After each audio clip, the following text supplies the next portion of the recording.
Mexico City's walking fish. While gaining traction as a symbol of Mexico City, these curious amphibians offer hope for healing the human body, but face near extinction in the wild. These years, we published many inspiring and amazing stories that make us fall in love with the world, and this is one of our favorites. Frankie was missing half his face. A fungal infection had come over the little Axolotl, a native amphibian of the waterways of Mexico City, but Frankie, along with other axolotls, have a special talent. Veterinarian, vet, uh, veterinarian and axolotl researcher Avica Servin Samara, who was also Frankie's caregiver, said she was astounded to see the animal's remarkable regeneration abilities that she read about in her studies. Within 2 months, Frankie had grown a new, fully functional eye, and life was back to normal in his tank at the city's Chamber Tempest Zoo. Frankie might not have been so lucky in his native habitat. Just about 30 kilometers south of the zoo, the axolotl dove gaining traction as a symbol of Mexico City, and specifically of the southern borough of Xochimilco in UNESCO World Heritage Site is nearly extinct in the wild due to increases in invasive fish species and water pollution in the city's troubled canals. Canals, canals, canals, Canals. canals. In the city's troubled canals. Making things worse, Frankie is an ambitious axolotl, which means he's like pink with frilly pink gills coming off his head. He'd be easy prey for Sechamico's invasive tilapia in the dark, murky waters. Known locally as water monsters, axolotls have a love them or leave them appearance. For some, these 20-centimeter long, soft-skinned water dwellers are considered adorable, with the appearance of a perpetual smile. For others, these four-toed amphibians are just plain odd.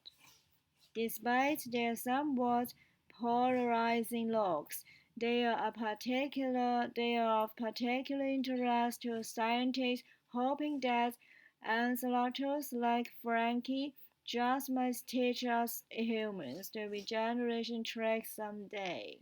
Scientists are looking to benefit from the regenerative properties of axolotls by applying them to people who are injured in accidents, wars, or suffering illness.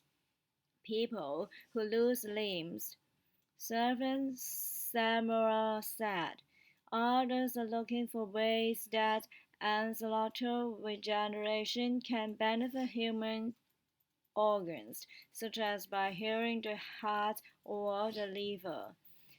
Axolotls are also helping servants Samuel and other scientists understand the apparent resistance to cancer that all amphibians seem to have.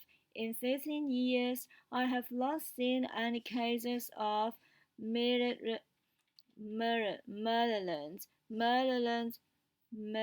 Merlin's tumors, Malignant. malignant tumors in axolotls, which is interesting, she said. We suspect that their ability to regenerate cells and body parts helps them in that respect. And that's not all. Axolotls have been used traditionally throughout Mexico as a remedy for conditions associated with things like paralysis, fer- fer- fer- fertility, fer- fertility, Frailty. Frailty, and respiratory illness. A group of nuns in Mexico legally breeds one axolotl species, Ambystoma domerli, and use the animals as an ingredient in cough syrup. Though traditionally they were consumed as part of a bath.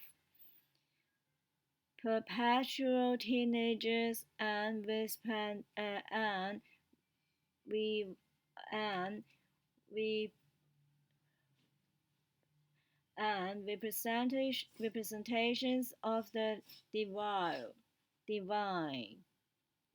Frankie is an Ambystoma mexicanum, one of the 17 species of Axoloti in Axolotl,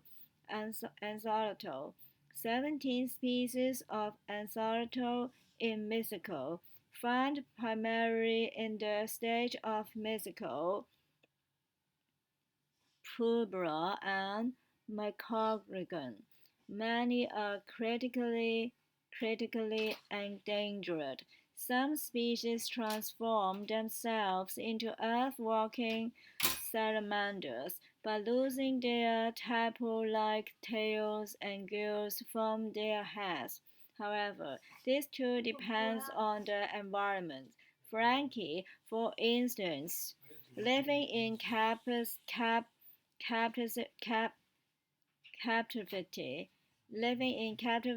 and therefore void of predators, will stay an eternal teenager, never transforming into salamanders. And axolotls like him will keep the tail they developed as a larva and live completely underwater.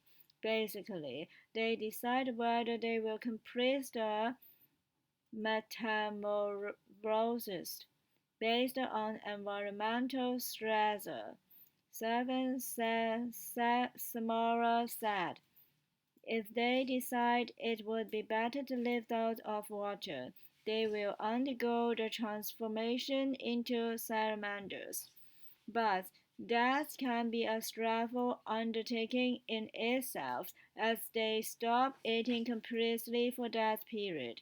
The current theory is that for evolutionary reasons, the Ambystoma mexicanum would remain in a juvenile stage somewhere between a tadpole and a salamander, because there was so much food in the water, such as trails, small freshwater, and they had few predators, so there was little reason to emerge.